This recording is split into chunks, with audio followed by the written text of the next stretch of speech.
Hello and what is going on, guys? Welcome back to the channel. My name is Miguel and you're watching Miguel EDC, where we go over all EDC gear, knives, flashlights, everything, daily carry, coins, you name it, right?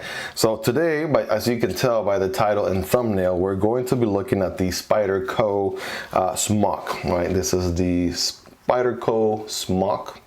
Right, this knife is made in Taiwan, unlike the other knives that I have unboxed in the channel.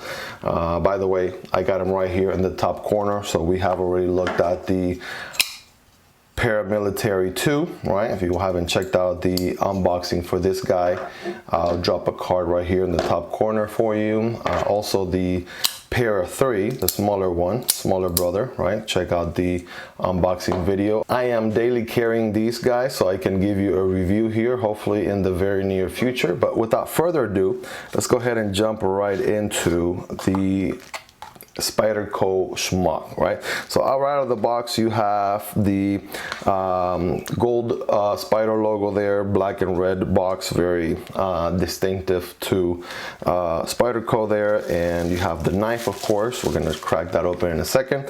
You have a crafted for life sticker right there, and a nice product information and warranty guide right here. Just very, very nice. I'm gonna read that, get educated on the knife that you have. And last but not least, you know, I've been very impressed with Spyderco knives recently. Even in the smallest of details, they put a foam right here in the bottom, so the fact that they go the extra mile. And you can expect that for this kind of knife, especially for the price point. By the way, links will be in the description for this guy. This guy comes in at around $201.25 before tax, right? I'll put an affiliate link over for Amazon for you guys, so you guys can check it out. And about $200 or so over on Amazon. I know, you know, if you want to put it on your wish list, perhaps there might be a special sometime. I do know from what I've seen, right, over the last few years, Spyderco knives tend to go up as time goes. So, you know, keep that in mind if you're looking to get one, right? Excited to get one. Again, check out the links in the description below. They do help out the channel at no extra cost to you. That being said, guys, let's get started here. Let's take the knife out of the box. Boom. Let's throw this guy to the side. By the way, that was some nice bubble wrap right there that it came in. Very, very nice. And here it is, guys. Here is the knife right there, the Spyderco Smock. I'll give you a quick show around, right, so you guys can get a quick idea, right? And let's go ahead and open it up. Boom. All right, I like that it has a flipper. Like sometimes, listen, there are days where I'm like, yeah, I wish I was carrying a flipper. I am a sucker for, you know, flipper knives, you know, and I like that this one has the flipper. It also has this button here, so just like a compression lock on, let's say, a Paramilitary 2 or a Para 3, this button right here essentially does the same thing. Does the same thing as a compression lock, except it's doing so with that button, right? The second that you push that button, right, see what happens right there? The blade is gonna be free, see? Just like that. So that being said, what do we got? So we have some G10. These are G10 scales. Now they have this carbon fiber print on it. You can either love it or hate it. Some people really wish for the price point around $200 that this was real carbon fiber. I kind of see that. However, I'm not hating on it, right? I like G10. This kind of has a nice texture to it, right? So again, I'm not complaining, right? It has the 3 holes right there, right? There's a Wii knife that this reminds me of. I can't think of the name right now, so I'll probably put a picture somewhere on the screen. But yeah, it reminds me a lot of that. You could, of course, use the flipper opening, right? You could open it with your thumb, Spidey flick. You could do all the different flips you would do on any regular Spyderco knife. That's thanks to this indentation right here. That indentation right there goes a long way, helping you do that. As far as the blade, you're probably wondering what's going on with the blade. We have CPM S30V, right? CPM S30V. Let's see if the camera can focus on that, pick it up, there it is, right? So it does say Spyderco and has a logo on one side. And then if you look at the other side, it does have the Taiwan. It does say, I think it's called Taichung. That's my best pronunciation right there. Taichung Taiwan right here on the blade, right there. Right.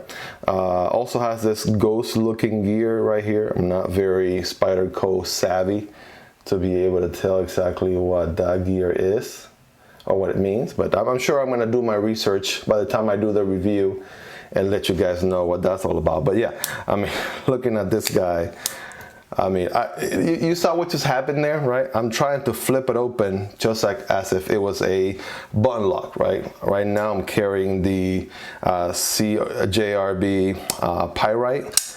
And so, of course, this guy being a button lock, you can swing it open like that. You can't necessarily do that with the Smock. I guess I did find creative ways to open it. Like you could push the button and kind of slide it down and, you know, swing it down and get creative with it. You have different levels of success. That's just fooling around. But yeah, it doesn't open like a regular button lock would if you press the button. This is just to release the compression lock. So as far as opening mechanisms, again, the flipper, right? Got the flipper, which opens like butter, right? Nice action right there. You got the Spidey flick, of course. All Spyderco knives should be able to Spidey flick. And you can see shards of my fingernail just flying every single time I do that. If you own Spyderco knives, you could probably relate. Right, my fingernail is just getting destroyed right now, but it's okay. Right, it'll grow back in place. I'm not complaining. And then as far as the thumb opening right here, boom. You don't even have to flick the wrist. Boom, just give it some nice tension and it opens right up. I like how thick this blade is. So guys, look at the thickness on this blade. Right, that is one thick blade. However, when you flip it open, like this is so thin. This edge right here, the way the grind works on this blade is sexy. I love it, right? A couple of other things. So as far as the pocket goes, in typical Spyderco fashion, it is not deep carry. So about this much right here of the knife is going to be sticking out of your pocket, unless you use one of these clips, right? Unless you use one of these clips. I'll put a link for these in the description. These clips kind of help mitigate the whole you know, deep pocket carry situation going on, and so I'll be installing one of these. I'll be showing it during the review because I'm definitely not looking to show about that much of my knife every time I carry it. But yeah, other than that, it feels nice, right? There's some weight to it. I'll be weighing it during the review, but I like that it feels like a substantial knife, right? As far as the grip goes, right, you can grab it here, right, with the index finger and this choil here, and that gives you plenty of room for all your other fingers to grab onto. I guess you could, in a way, you know, choil forward if you wanted, even though it's not gonna be the most comfortable way. But you can still pull it off. You can still do it, right? That's not bad. And yeah, other than that, just some quick impressions, right? Lanyard hole right there in the back if you're into that. But yeah, let's go ahead and put it next to the brothers here. Next to the Paramilitary 2, right? Next to the Para 3. All right, had to brain fart there for a second. And next to the Pyrite, because why not, right? It's already on the table, might as well throw it in the mix. Okay, so what do they look like open? All right, let's see that. All right, let's open them up and see what we have. All right, hopefully they all stay if my hand doesn't catch a cramp. It has been trying to do that lately for some reason. All right. All right, take a look, guys. There it is. So you got some nice quick comparison, as many knives as I can fit in my hand open all at once. But the Spyderco Smock, the Paramilitary 2, Para 3, and for quick comparison, might as well, I'm already carrying it, the CJRB Pyrite.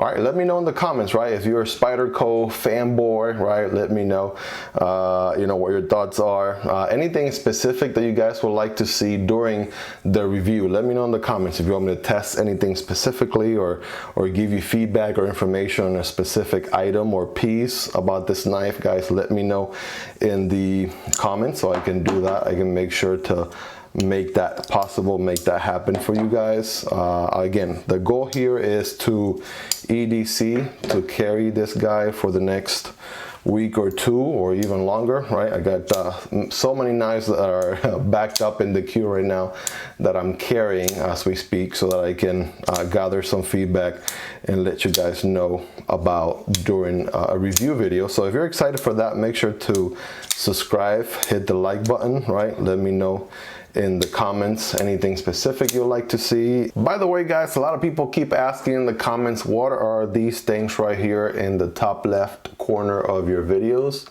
right? Those King of Hearts and Ace of Spades. All right, those guys have been hanging out up there over the last couple of videos in the channel. But what are they, or what really are they, right? So just gonna give you guys a quick overview. I'll be making a separate video on these, but just so you know, links will be in the description for these. These are fidgety pocket toys, if you will, or pocket coins.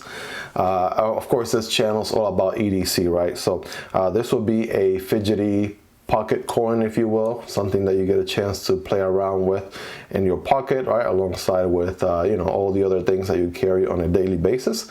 And this is what they do, right? Listen to this sound.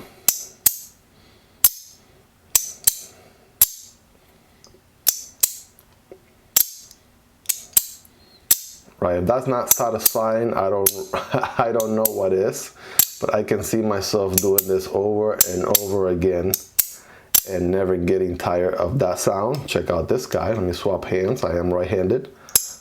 All right, King of Hearts. All right, this one is like a rose gold. This is like a gold. This one is all in silver, right? Well, you could do it both-handed. How about that, all right? But again, if you haven't checked these out, guys, these are very addicting. I'm glad I have two of them. I got this one originally. My wife ended up taking it away from me because she liked it so much. So she ended up keeping the Ace, and then I ordered me the King of Hearts here so I could have, you know, a little bit of a variety, right? And yeah, they've been in the top corner there. If you haven't already, check these out. I mean, they are super addicting to open and close. They're nice. Another addition to your EDC, right? Something that you will carry on a daily, right? You could fidget with them, right? It can help you with anxiety and things like that. This is what the back looks like on both of them, right? And again, they're held by magnets. Without going too much in detail, those magnets right there are doing all the work. And that's where you get the awesome clicking sound every time you open and close. Again, links for these in the description, you guys, so check them out. Let me know what you think. All right, and yeah, add them to your EDC collection, because I mean, they are totally worth it. They are super awesome. And if you made it this far into the video, you are the real MVP. Thank you so much for all your love and support. Don't forget to like and subscribe, and I'll see you next time, guys. Peace. I think it's called Tai Chong. Tai Chong. Tai Chong. Tai Chong. Tai Chong.